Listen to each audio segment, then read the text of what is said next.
mwaramutse tariki 19 z'ukwezi kwa gatanu mwaka na 2026 ibikomeje kuvugwa ku butaka bwa Repubulika Iharanira Kongo no muri kano karere kose muri rusange bikomeje gutungura buri mwe wese uzumva. RDC na M23 bahanganye bikomeye cyane kuva ku munsi wa 18 z'ukwezi kwa gatanu. Imirwano ikomeye cyane hafi ya KAVUMU centre na KAVUMU airport ikomeje kumvikana ku buryo budasanzwe. Ibunda biremereye bya rutura birasi bisasu by'imizinga ndetse n'abasirikare benshi bo ku ruhande rwa RDC na wazalendo bashaka kuzura ngo bagire indani muri KAVUMU. Abarwanyi b'23 baje kwirwanaho ndetse no guhagarara ku birindo zabo ngadakwiterwa harebe inzega ni RDC rwabaye urugamba rutoroshye. Nyamara hari agace kamwe kavuzwe mu rugamba rudasanzwe rwaje gutuma M23 bakora withdraw maze position imwe basigira RDC na wazalendo. Muri kano karere urugamba rwahabereye reka turwita injyana muntu sana. Ntabwo ari ibitero nk'ibi ngibi byinshi bigeze bitegurwa na RDC ndetse na wazalendo ngo bitere ihungabana rikomeye cyane kuri 23 nk'uko iki gitero byagenze olingate ubyange cyangwa se uzemere. Iki cyari gitero gikomeye cyane ndaje nkubwira ibyacyo. Gusa ku rundi ruhande muri Minembwe naho halashwe ndetse drone za M23 drone za RDC habonetse guhangana ku nguni zombi. RDC no yateye ibitero biremere cyane muri Minembwe byaje kwamaganwa na M23 ivuga ko ibyo bitero bikomeye kandi ari ibitero byo kwamagana ku rwego rudasanzwe. Yewe n'imiryango mpuzamahanga igomba guhaguruka ikamagana ibyo bitero kuko ngo byica uburenganzira cyangwa se bwica abasivile b'inzira karengane. Ibi ngibi binyuranye no kurengera abasivile cyangwa se ari ukwica amategeko mpuzamahanga arengera ikimwe muntu gonyora ayo mategeko ko ari byo bikorwa na RDC. M23 neka avuga yuko icyo bashaka ari ukwambura RDC ibice byose. Mu gihe mu kindi gice icyerekezo cya Shabunda harashwe mu cyerekezo gituruka muri Shabunda nuvuga ngo mu nza zigana nzibira ariko namanuka garajya muri Mwenga humvikanye imirwano iremereye cyane ku buryo budasanzwe. Abarwanyi ba RDC baje kwambura M23 ibintu zayo kandi ibitero bakoze byari ibitero biremereye cyane by'umurengera buretse. Ibi bikurikiye imyitozo ya gisirikare yakorewe Kinshasa. Bamwe baza ati connection imeze ite cyangwa se uza gute. Nyamara ngo ibiganiro zose yo gutegura intambara byabereye Kisangani na Kindu ni naho komandima zihagaze zikwemeza yuko ibintu bitero bigomba kuba mu mbaraga ziremereye ngo 23 bayiburabuze cyangwa se bayirimbure. Uko zagenda kose insinzi igomba gukuya RDC niko bavuga ngo bafite uburyo bw'umwiteguro ukwiriye cyangwa se ukomeye kwitegura iyi mirwanire mu buryo bwa nyabwo cyangwa se mu buryo bw'imbaraga ku rwego rukomeye. Ari nabyo M23 igaragaza ko nayo iri gukora ishoka byose ngo ihangane bikomeye cyane n'uruhande rwa RDC. Dugarutse ku kindi cyerekezo, Trump waruzwe agiye kugira uruzinduko ku butaka bwa Repubulika Iharanira Kongo ushobora kutabyemera. Yego ngize ni Donald Trump agiye kuza gusura Kongo vuba cyane bishoboka. Ubufatanye bwa Tshisekedi Tshilombo na Donald Trump butegerejwe cyane kandi burimo gutangira kubyara umusaruro. Perezida wa Amerika wasuye Kongo harubuze bavuze ngo nawe uwagerageje gusura kano karere ni Joe Biden wageze muri Angola mu myaka ishize maze akahurirayo na Tshisekedi Tshilombo. Trump we ku giti cye agiye kwizira muri Kongo mbaza ngo ryari nanjye ndaje mbikubwire. Si byo gusa rero M23 yahakanye ubufasha bwa MONUSCO vuga ko kurinda abasivili batajya bahabwa ubufasha na MONUSCO. Ariko amakuru aturutse muri MONUSCO bwayo aremeza ko MONUSCO igiye kuza guhangana n'imitwe yose yitwara gisirikare muri Sazo ga Kongo. FIB ya MONUSCO ngitandukanye n'izindi FIB zabanje, batandukanye mu mikorere, batandukanye mu myumvire ndetse no mu bikorwa bidasanzwe.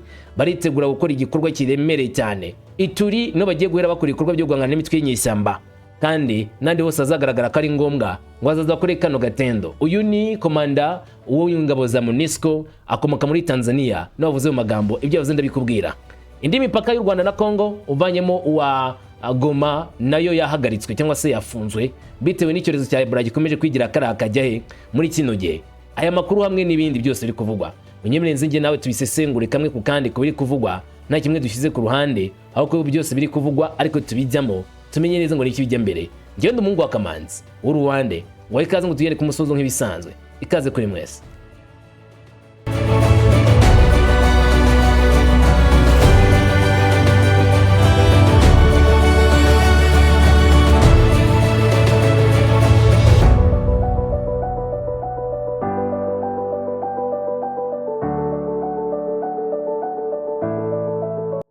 Reka tuhere ku mirongo y'imbere ku rugamba. Ni intambara yakomeje kuvugwa cyane ku butaka bwa Repubulika Iharanira Demokarasi ya Kongo, ihangana riremereye ryabaye mu nguni zose.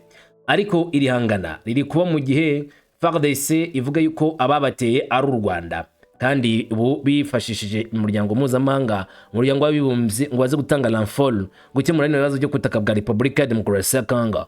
Kuva ubusabe bwatangwa na leta ya Kongo bwo kuba umuryango mpuzamahanga wafasha Kongo kurangiza ibibazo by'intambara, MONUSCO yahawe manda yo kuza kurwana ku butaka bwa Repubulika ya Kongo bangana n'imitwe yose y'inyeshyamba irimo ADF, CRP, Thomas Rubanga, Kodeko yo muri Ituri, ariko ne 23 nayo barayireba nk'abayitegura guhangana nayo. Dore impamvu eshatu zo gutuma 23 batangira kuyirasa.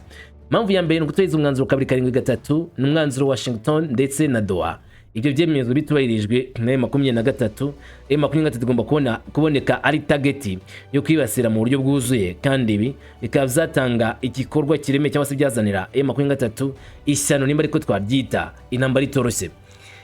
Umutwe w'ingabo za MONUSCO urimo kwibasira cyangwa se urimo kwitwa ko ari FIB, ubu ngo ntabwo umeze nk'uwa mbere nk'uko byatangajwe na Koloneli Kenyan Masangula mu gace ka Biakato muri Ituri. Bahanganye n'ubwicanyi ngo bukorerwa abaturage bukorwa na RDF mu gace ka Mambasa. Umuyobozi wa FIB wa MONUSCO yabwiye abaturage ko babazaniye amahoro, abiza ko bagiye gukorana na RDC, kandi ko RDC ndetse na MONUSCO mu bikorwa by'ubufatanye bizarangira bazanye amahoro mu buryo bwa nyabwo muri kara gace kose, kandi amahoro bazazina abaturage azaba ari amahoro atagira imbibi, nk'uko yabivuze mu magambo ye agira ati: kazi ya kumtokomeza adui. Reka tubabwiye ko twiyemeje kurwanya umwanzi, kandi uyu munsi mugomba kumva ikijyanye n'amahoro, k'amahoro agomba kuboneka kuri muturage wese, kandi ikijyanye no kubaha amahoro ari byo bidushyize imbere. Ndagira mbabwire yuko iyi ntambara iri kubatesha umutwe igomba kurangira, umwanzi tukamutsinda. MONUSCO turi hano turibabwira yuko Kongo iliomba msaada. Abasirikari ba Kongo basaba umusada cyangwa se umutekano usaba umusada, kandi gahunda yacu ni ukurinda abaturage bose. Niyo mpamvu turi hano dufatanyije na RDC dukorera hamwe, turababwira yuko tugomba gukubita umwanzi tukamurimbura. Nataka niwakumbushe kitu kimoja. Ndashaka kubabwira ikintu kimwe gusa. MONUSCO na FIB ya sasa, MONUSCO iyi FIB yayo ntago ari FIB nk'izabanje. Iyi ni MONUSCO nshyashya, FIB nshyashya, brigade nshyashya. Nibyo tugiye gukora bigomba kuba ari ibyanyabyo, dufatanyije na RDC tugomba gukubita umwanzi tukamurimbura. Uyu ni komanda w'ingabo za MONUSCO wabwiye abaturage yuko gahunda bafite ari ukurwanya umwanzi mpaka bamutsinze. Ngo MONUSCO y'uyu munsi itandukanye na MONUSCO yabanje, FIB yabanje yindi yakoze bafatanyije RDC muri Goma na Bukavu na Sake Preto, atari RDC y'uyu munsi, atari yo MONUSCO y'uyu munsi igiye gukorana na RDC. Kabwo MONUSCO y'uyu munsi ngari MONUSCO ifite uburyo bushyashya bw'imikorere ndetse bw'imirwanire, kandi bagomba gutsinda umwanzi nk'uko uyu mugabo abyemeza. Ukurikije amagambo yatangaje, ugakurikiza n'ibyaganiriwe hagati y'Ambasade Barose ndetse n'umuyobozi wa MONUSCO James Swane, bigaragaza neza cyane ko ari undi mupango ukomeye cyane, ndetse n'ubutumwa bw'abwa MONUSCO bwo kwitwa bwitabwaho cyane, ndetse ku buryo benshi batangiye kuvuga bati nayo 23 itangira icunge neza nk'uko ADF na Kodeko yamereye, kuko iyo 23 batangiye kwishyira mu gadirisha ko kwitwa umutwe w'iterabwoba nyuma kuvuga yuko bari kwica abaturage. Mwabonye ejo bundi raporo ya Human Rights Watch uvuga ko mice bigenzurwa na 23 ubwicanyi bukomeje kuba bwinshi, ihohoterwa, ubusahuzi ndetse n'ibindi. Mu gihe 23 ku giti cyayitangaze ko ayigenzura umutekano ari wose, abaturage bayeho neza. Human Rights Watch yazisa nkaho isuka amazi mu muceri, igaragaza ko 23 nta mutekano itanga, ari ubwicanyi. Cyo ni kimwe. Cya kabiri, kwa 23 yishinja kutubahiriza amategeko agenwa n'umuryango w'abibumbye nka 273 ndetse yewe n'amasezerano ya Washington, cyane cyane amasezerano ya Washington, aho leta ya Amerika ku giti cyayo itangaza ko uyu mutwe 23 bavuga ko uterwa inkunga n'igihugu cy'u Rwanda. Bikomeje kugaragara neza cyane ko hari ikibazo gikomeye nyine, cyangwa se ikibazo kidasanzwe wavuga ngo kizanwa ngo no kwa 23 itubahiriza amasezerano ya Washington. Hanyuma usibye ibyo, hari nanone ikindi gishobora gutuma M23 ikomeza kwitwa mu Twitter bwo nkuko ADF imeze cyangwa se nkuko bikomeje kugaragara ku yindi mitwe nka Kodeko nuko M23 no batangiye kwishinja ubwicanyi bwa gisivile ndetse no kwibasira abasivile muri rusange nubwo yivuga ko ibazanira amahoro. Ibyo reka tube nk'abivuyeho. Igarukire kuri iki ngiki. M23 mu gihe gutaka bwa Kongo na leta ya Kongo bwayo basaba yuko ngo ku butaka bwa Kongo ingabo z'u Rwanda ngo zihava. Nicyo baba bavuga. Ku bijyanye n'umutekano, Minisitiri w'Intebe wungirije ushinzwe ingabo yamenyesheje inama njyanama y'ingabo ko ingabo za RDF batasiranye RDF 23 zavuye mu kibaya cya Ruzizi muri Kivu y'Amajyepfo, zavuye muri ako gace uyu mutwe ugasubira inyuma uherekejwe no gusahura, ariko uyu mutwe wagiye usahuye wisha abaturage ufashe ku ngufu nkuko abivuga, bakaba ngo bagamije kongera imbaraga mu misozi miremire ya Uvira na Mwenga. Ingabo za FARDC zafashe ingamba zo gukumira intambwe yari yose ngo y'umwanzi, kandi zikomeje gukurikirana ibikorwa byo kurwanya ADF mu karere ka Mambasa muri Turi nkuko minisitiri yabitangaje, akavuga ko ari ibikorwa bihambaye byo guhangana na ADF ndetse na Kodeko n'indi mitwe yose kugira ngo umutekano.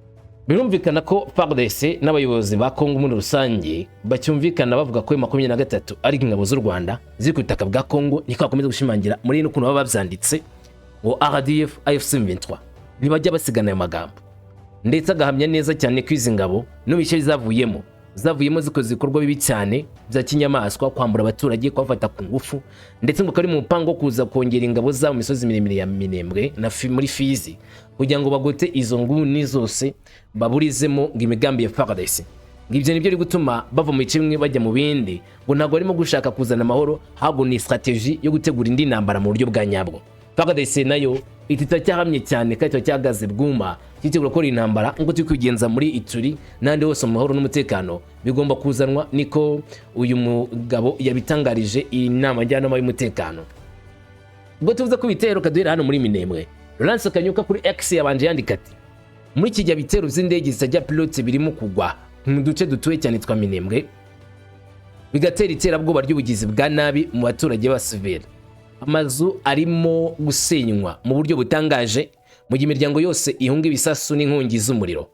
Uyu ni bwana Lance Kanyuka wanditse amagambo avuga ko ibitero bikomeje kuba bitane nyuma ko FARDC imenye ko M23 nyuma kuva muri Sange, Ruvunzi, Rubarika bakerekeza muri Kamanyola bahise bamanura abasirikari babo muri aksi igana muri Minembwe. Amakuru akayemeza yuko abasirikari bo muri Minembwe hari uburyo kubonamo ramforo y'abasirikari bake bari guca mu gice cy'inyuma uturuka mu gice cya Mikenge ariko unyuze hirya hagati ya Bijombo. Abasirikari ba FARDC bakarimo gutangira kwinjirirwa n'abasirikari ba 23. Niyo FARDC yatangije ibitero biremereye cyane kuri 23 mu Minembwe, ari navyo bitero biri kuvamo kwibasira uduce dutuye n'abasivili muri bira byerekezo. Kabone n'ubwo inkuru ya Lance Kanyuka bigaruka none ashyira detail y'uko ibintu byagenze. Amakuru aturuka indani mu Minembwe aremeza ko ibitero byabaye byinshi by'indege za pilote drones, ndetse akiyongamo indege z'indwanyi za Sukhoi Su-25 bari gusuka ibisasu bikomeye cyane muri kino cyerekezo, cyane cyane batekereza agahema kose ka 23 cyangwa se position ya 23 buryo bagomba kurwanya M23 ngo bayirimbure burundu cyangwa se basenye burundu ibice ihagazeho, basenye burundu byanga ibikunde uduce twose M23 ikoreramo. Bifuza ngo amahoro n'umutekano bigomba kuboneka ariko binyuze ku mututu w'imbunda. Ibi bikaba ari ibigaragazwa n'uruhande rwa FARDC kicyo bifuza gukora ari cyo ngiki cyo kurangiza M23. Gusa M23 nayo ikagaragaza ko atari yo gahunda ifite cyangwa se itaraza kwemera gukubitwa, nayo iraza gukora ishoka byose ngo yirwaneho kandi yirengere uko byaza kugenda kose. Reka tujye ku mirongo imbere ku rugamba, duhere cyane cyane aho urugamba rukomeye rwabereye. Ntabwo rwabereye cyane cyane muri Minembwe gusa, ahubwo Kavumu yatatswe ku buryo budasanzwe hafi kwigarurirwa na Wazalendo na FARDC rwa rugamba rw'injyana muntu. Imirwano ikomeye yahuje AFC-23 batazira ingabo z'u Rwanda bahanganye n'ingabo za Repubulika Iharanira Kongo zishyikiwe na Wazalendo. Imirwano yo gukaza umurego kuri uyu wa mbere ushize tariki 18 Gicurasi ku ruhande rwa Kavumu mu ntara ya Kivu y'Amajyepfo. ahangaho urugamba rwarinjyana muntu. Ndabizi neza ko ushobora kuba bikurikiranye ahantu hamwe, ariko hari ibyo ugomba gusobanukirwa neza uburyo iyi mirwano yari imirwano ikomeye kandi irimo icyo twakita strategy zidasanzwe zitandukanye zo ku mirongo y'imbere ku rugamba. Amakuru atangazwa aravuga iki? Nk'uko amakuru menshi aturuka mu nzego z'ibanze n'iz'umutekano bivuga, imirwano ikomeye y'intwaro yateye ubwoba bwinshi mu baturage, bituma abaturage bo mu midugudu ya Mbayo, Mulangala na Kamakombe bahunga ingo zabo vuba. Mbayo muribuka ko nababwiye yuko M23 gukora ishoka byose ngirangize mu FARDC na wazalendo, ako gace baribe ko nyine umutekano wako cyangwa se umutekano waho waba uri mu bugenzuzi bwabo, nyuma kumenya ko muri Mbayo hashyizwe ibikoresho byinshi bya gisirikare bya FARDC byamanutse muri Hombo bimanuka byerekeza kuri 20 kuri FARDC ngo azabihanganishe na 23 batera mu gice cya Kavumu ndetse n'agace gato ka Kalonzi kugira ngo babashe kuvanamo M23. Amakuru akemeza yuko aka gace kambayo M23 yakoze operation idasanzwe yo kuza kuvanamo FARDC ndetse na wazalendo. Igitero ntabwo cyahiriye M23 ku itariki 17 tariki 16 niho batangiye kuvuga ko bagiye gukora igikorwa kidasanzwe, gusa tariki 17 batangiye kurasa kuri Mbayo. Tariki 18 rero urugamba rwongeye gukotsorana rwa nyarwo, abatuye mu bice na bimwe byo muri Kivu Amajyaruguru bumvaga ibiturika cyane, buryo n'abatuye ku misozi yegamiye ku mujyi wa Gisenyi nabwo bumvaga ibisasu biturika, ariko mu cyerekezo cya kure bakumva nyiramubande gusa zirimo gukotsora.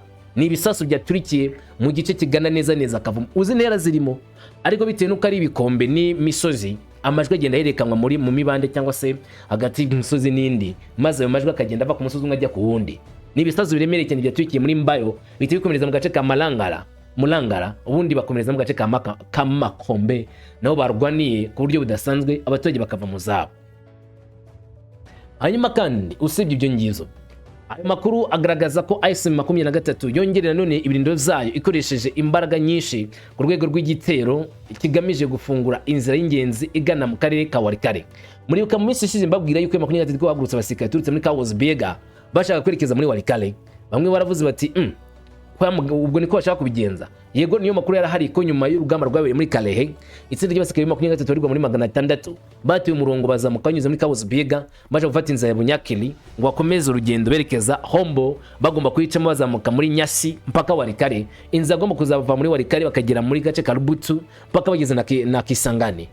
Gusa FARDC imaze kumenya ibyo umugambi wa M23 nabwiye ko ari gupanga urugamba ruremereye rwo kuza guhagarika M23 ngizo nzira M23 inyuzemo zitaza kugerwaho cyangwa se umugambi wabo utaza kugerwaho, bahagarika M23 zitari yagera ku ntego zayo. Nicyo FARDC yaje gukora, ihagarika M23 bari kwerekeza mu gace ka Nyabantu, n'ubundi baje kurwana ku rwego remereye urumva ngo bari kurwana ariko cyane muri Bunyakiri barwanye ivumbi riratumuka ni ruguru gato ya Mbayo, ariko ku muhanda uturuka Kawozi Biega ruguru gato ya Katana cyangwa se yenda inzira zigana mu cyerekezo cya Kalehe. Aho ngaho umurwano wabaye umurwano sana. Amakuru akomeza avuga iki? Amakuru akomeza kutubwira yuko imirwano ubu ngubu yari ishingiye ku mitwe inikome cyangwa se ibice binini bikomeye birimo agace ka Chivanga, Bagulumiza, Nanga ndetse na Mbayo. Utwo ducuka ari tune nizo twaberemo imirwano ikomeye cyane kurenza ahandi. Chivanga ho nyirizina haramvuga yuko hanatwikiwe imodoka ya gisirikare yo ku ruhande rwa M23. Bugurumiza hatwikirwa defense cyangwa se za nkambi, ziriya nkambi zari za amashashi cyangwa se amashashi ya gisirikare n'amahema ya gisirikare biba byubatswe. Hatwitswe inzu eshatu za FARDC bitwitwe kuri M23 muri Bugurumiza. Birumvikana neza cyane ko uruhande rwose rwahamyaga ngenzi rwabo buryo bukomeye, bose bari bacanye ku maso bahangana. Gusa Mbayo M23 babaye nk'abagusya ku rutirano. Bugurumiza FARDC yitabaza wazalendo kuko yari inaniwe cyane ku rwego remereye. Mu gace ka Langa ho byabaje kuba ikibazo gikomeye kuko M23 baye nk'igera inyuma, ariko utasobanura neza ko wenda itsinzwe ishobora kunyogoroka imbere bitewe n'uburyo yasubiye inyuma strategique cyangwa se mu buryo budasanzwe, isa nkaho iri kwitegura wita ikora icyo twakita reinforcement, kongera imbaraga basubiza inyuma FARDC.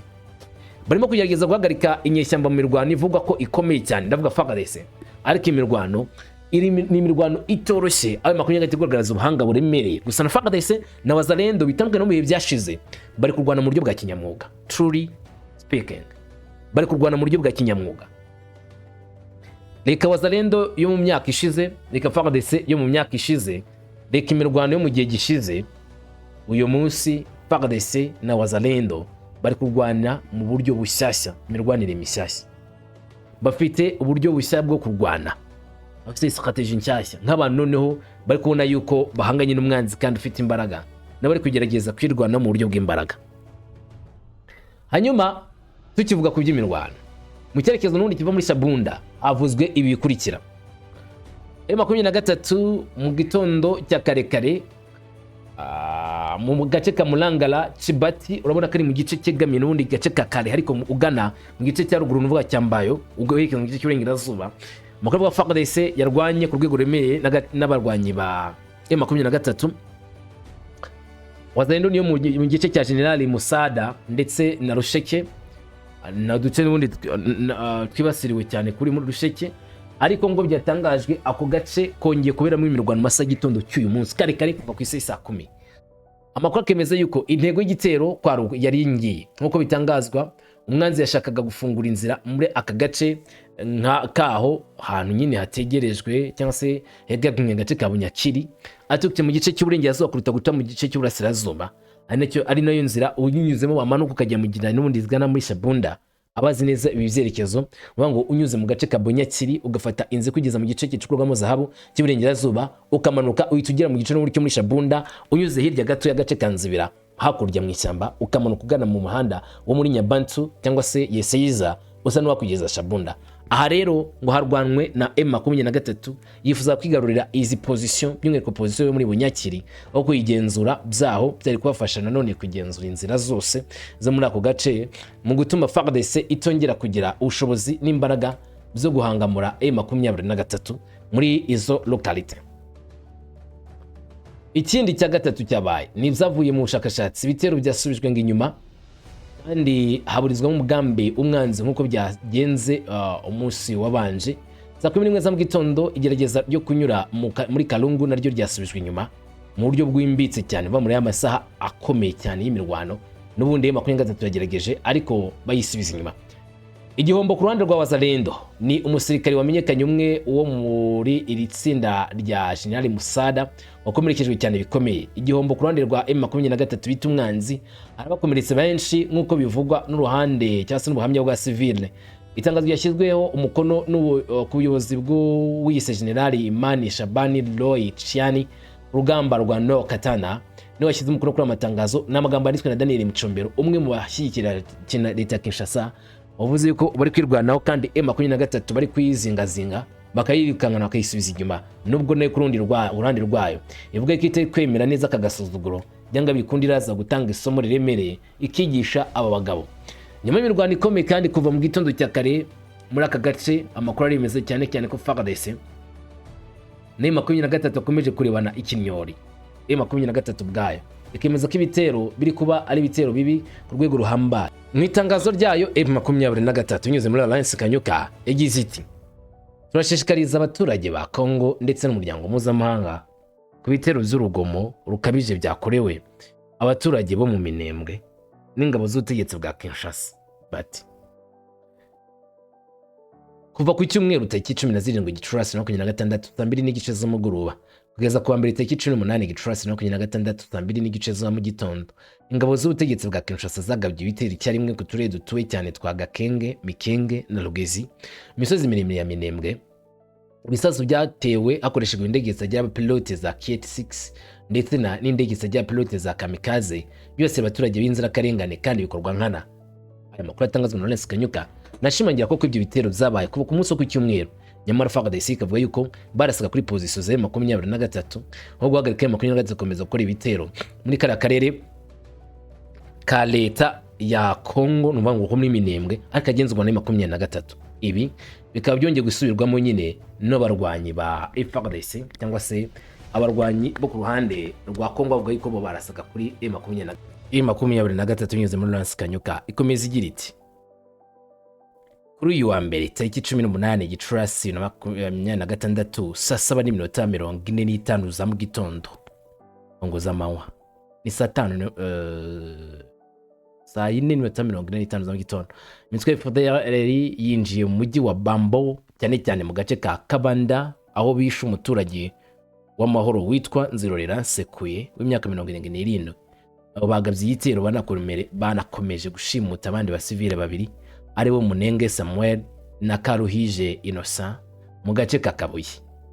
Bati ibyo ngibyo nibyo kwamaganira kuri ari ya 23.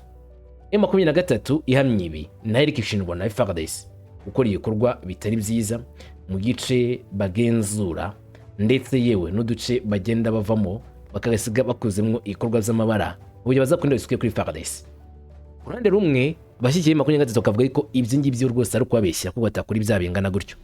Urundi ruhande bakavuga ati none FARDC yagira igiti ko ibyo byabingana gutyo nabyo bwabye gakomeza kubera benshi ishobora mahanga. Gusa bikaza kumira ari kuri 23 igihe imiryango mpuzamahanga isa n'iyinjiye muri icyo kibazo kandi bagashinja 23 ikorwa by'urugomo ndetse n'ibyo bwicanyi nka Human Rights Watch.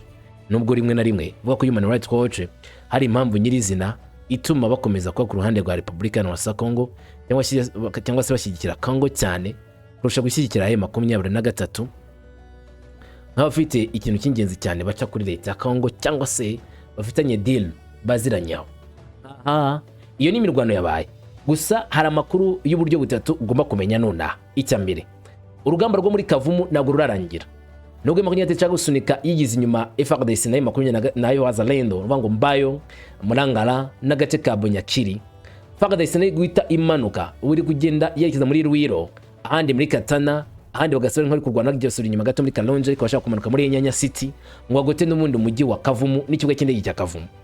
Ni mu gihe abandi bari ku ruhande rwerekeza muri Bunyakiri bari gutera basubiza inyuma muri Kavuzbiega ngo batere berekeze mu nguni none zigana neza mu marembo y'agace ka Katana basa n'abinjira icyarimwe bahuje na bagenzi babo baturutse muri Murangara ndetse na Kabamba basa nkaho guhuza n'ubundi nabo muri Mbayo bakora icyo gitero gikomeye twakita ngo inkubirizi cyangwa se gukumira imponde zose maze 23 bakisanga rwagati n'urusasu rwinshi. Nyuma ariko amakuru amwe gashimangiye cyane ko ibi birimo kuvuga mu genda no bivuga yuko FARDC ikimara gwangana na 23 ngo hari imodoka ebyiri zazamutse sanga zerekeza mu gice kigana muri Minova zipakiye basikari bamwe benshi bakomeretse kuri 23 ndetse ngo bishoka cyane ko arimo n'imirambo ya 23. Gusa amakuru ntagara wavuga ko ari yo kwizerwa ko ntarande rwa 23 yatangaje ndetse wazalendo nabo bwabo ntibavuze imibare y'abasikari cyangwa ko batwawe nayo mabisi nizo tata izo modoka za gisikari bavuga ngo nta numare wabangana gutya n'abasikari bangana gutya usibye kuvuga gutyo gusa. Ibyo rero kuvyizera kwemeza ko ari 100% ukuri biragoye cyane. Ku ruhande rwa FARDC nayo bikavuga yuko hagaragaye kajugujugu imwe yaguye mu gace ka kerekeza Shabunda ariko bikavuga cyane ko baguyemo nyuma yuko amaze iminsi bigaragara ko abasikari benshi bari kugenda bazamuka cyangwa se bava mu bice bitandukanye ubwo bice byo muri Minembwe ubwo abo banyuzijwe mu gice cya Baraka baje kwitabwaho ariko amakuru ari kwemeza yuko bashobora kuba batari kwitabwaho neza bagiye kujyanwa kuvurirwa ikindu cyangwa se bagiye kuvurirwa mu gice cya Kisangani batwawe n'izikajugujugu. Andi makuru akemeza yuko byaba ari bikoresha ahubwo byaba biri kuzanirwa FARDC. Ibyo navyo ntabwo biragenzurwa neza kandi kukubwira twemeze iki cyangwa kiriya urabizi neza ko iryo kosa tutarikora. Amakuru yako yatangajwe niko tuyaguha maze ne tukamenya ngo iminsi iri imbere hatsiki yatumenya kamwe ku kandi. Uyu mugabo ugiye gusora Repubulika ya Kongo wazizera ndavuga Tshisekedi Chilombo president wa Repubulika Iharanira Demokarasi ya Kongo agiye kwakira president wa Leta Zunze za Amerika Donald J. Trump. President wa Leta Zunze za Amerika Donald Trump ibiga asubye muri Afrika wabibara nimba hari ibzuzi usibye kuvuga yuko Donald Trump adakunze kugira uruzinduko kuri Afrika usibye mu nama zikomeye cyane yaba yaragenzemo zidasanzwe mu buryo bukomeye cyane bw'umwihariko ubundi kuza gusura igihugu muri Afrika bisa naho bitanazwe ko byigeze byabaho n'umunsi warimo ngo agiye gusura igihugu cya Afrika byari bigenze ute. Ibyo ntabwo ari kenshi bikunze kuvugwa. Inziruko maje kura muri Afrika wazibara n'uzinduko yakoze mu mwaka wa 2025 kwezi kwa 12 ngo Trump n'abayobozi bo muri Amerika bafatanije nawe gusinya amasezerano ariko sinyirwa Washington nubwo byari bibazo bya Afrika afite mu biganza ntigeze aza muri Afrika. Urundi ruzinduko ruvuga ngo yawe yarakoze nabwo mu buryo bw'ibitekerezo n'uruzinduko rujyanye no gutegura visa z'abinjira muri Amerika bo munsi y'ubutayu bwa Sahara. Ubwo nizo ndi kuvuga ibyandikwa n'urukuta rwa Wikipedia nk'inzinduko ngo Trump yakoze uzumve ngo urundi ruzinduko ni amasezerano yakozwe ku mabuye y'agaciro Mineral Rights and Coalition aho Trump n'ubutegetsi bwe basangiye n'ibihugu birimo ibyo muri kano karere kuganira ku bijyanye no gufatanya amabuye y'agaciro, harimo igihugu cya Congo, hajyamo igihugu cya Angola, harimo igihugu cya Zambia. Ibyo nibyo byabaganiriye ku bijyanye n'ibuye ry'agaciro. Hanyuma ibindi wamenya nuko Donald Trump urundi ruzinduko ari gukora muri Afurika muri iyi minsi ni urwo kugaba igitero muri Nigeria, nawe uruzinduko rwo ku butaka.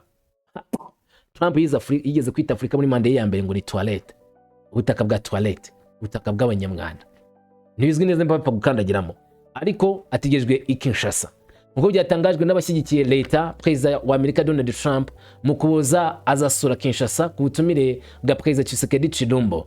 Agiye kubakwa kandi ambasade nini ya Amerika kugira ngo irusheho kuba nziza nk'iyo mu Bushinwa. Ni ambasade nini cyane igiye kubakwa i Kinshasa ya Leta Zunze Ubumwe za Amerika, igiye kubakwa ari nini, kandi mu kwezi kwa 12 Trump azasanga yaruzuye. Abaza baje gushora mugenzi wa Repubulika Iharanira Kongo Tshisekedi Tshilombo kugira ngo bafatanye cyangwa se bemeze uburyo bw'ubucuti. Amakuru yemeza yuko Tshisekedi Tshilombo na Perezida Trump bifuza kugira Kongo umuvandimwe cyangwa se umufatanyabikorwa w'imena wa Leta Zunze Ubumwe za Amerika, na cyane cyane ku mutungo kamere ifite Kongo. Amerika ikaba yifuza gushinga y'amatako n'ibirindiro binyuze mu buryo bwa diplomasi no kwigarura kino gihugu cya Repubulika Iharanira Kongo mwibanga, beda kuba dakoresheje igitugu cy'imbunda cyangwa se umututu w'imbunda, ahubwo binyuze mu bufatanye bwa nyabwo.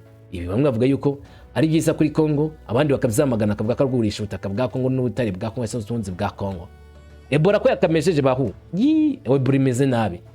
Nyuma y'amasaha make imipaka ihuza u Rwanda na Repubulika Iharanira Kongo mu karere ka Rubavu ifunzwe kubera icyorezo cya Ebola. Kuwa mbere tariki 18 Gicurasi 2026 indi mipaka ibiri yo mu karere ka Rusizi nayo yarafunzwe bitewe n'ikino cyorezo cya Ebola gikomeze kuvuza ubuhuha. Aya makuru yahamijwe n'ubuyobozi bw'akarere ka Rusizi, aho bwemeje ko imipaka ya Rusizi ya mbere n'iya kabiri yafunzwe mu gitondo cyo kuwa mbere mu rwego rwo kwirinda icyorezo cya Ebola gikomeje gufata indi ntera muri Kongo. Sindayiheba Fanuel, umuyobozi w'akarere ka Rusizi, yabwiye ikinyamakuru Imvaho Nshya ati imipaka ya Rusizi ya mbere na Rusizi ya kabiri ibaye ifunze by'agateganyo mu rwego rwo kurwanya no gukumira icyorezo cya Ebola cyagaragaye mu baturanyi ya RDC. Abanyeshuri, abakora ibikorwa by'ubutabazi, abatwara ibiribwa ndetse n'abatashye iwabo barakomeza koroherezwa gutambuka. Akomeza agaragaza neza ko iyo gahunda ihari. Yakomeje asaba abaturage gukomeza ingamba zo kwirinda, harimo gukaraba intoki n'amazi meza n'isabune, kwirinda gusuzanya intoki, kwirinda ingendo zitari ngombwa cyane cyane ahantu hagaragaye icyorezo cya Ebola, kwihutiza kujya kwa muganga mu gihe ugaragaje ibimenyetso birimo umuriro mwinshi, kuribwa mu ngingo, kuva amaraso n'ibindi. Makuru aheruka muri Kongo mu cyumweru gishize agaragaza ko mu ntara ya Ituri habonetse umurwayi wa Ebola waje agera mu gice cya Kongo icyo muri Goma. Ku gatandatu ikigo gishinzwe kurwanya no gukumira indwara z'ibyorezo muri Amerika cyatangaje ko abanduye bagera kuri 336 mu gihe hamaze gupfa 87. Ishami ry'umuryango w'abibumbye ryita ku buzima WHO ryo ryatangaje ko uretse muri Kongo na Uganda naho hagaragaye umurwayi umwe wa Ebola ahitabwa mu bitaro by'i Kampala. Inzego z'ubuzima zikaba zikomeje kurikirana iki cyorezo gikurikiranira hafi wari ko kitakwira mu karere. WHO ivuga ko icyorezo cya Ebola kimaze kugaragara muri Kongo no muri Uganda inshuro zisaga 20, ikaba yaragiriye inama ibyo bihugu gutangiza ibihe bidasanzwe kugira ngo bihangane n'icyo cyorezo. Abaturi mu mupaka wa Kamanyola unyuze mu murenge wa Bugarama bavuga ko ufunguye, ariko nayo ingamba z'ubwirinzi zirakomeje kugira ngo harebwe ko iki cyorezo kizajya mu Rwanda. Ni icyorezo kibi na COVID, bamwe barwaraga ntibanamenye ko bayirwaye. Iki ngiki cyo kica nabi kandi gifata vuba kikanica vuba. Niyo mpamvu ukirinda ari by'ingenzi cyane. Mwirinde rero, uyu munsi wabereye mwiza, haye muronke kandi mukomeza kugira amahame yo kwirinda kino cyorezo, kino kinyagwa kitabanyambura. Mugubwe neza, migisha amahoro n'amahirwe kuri mwebwe. Shalom.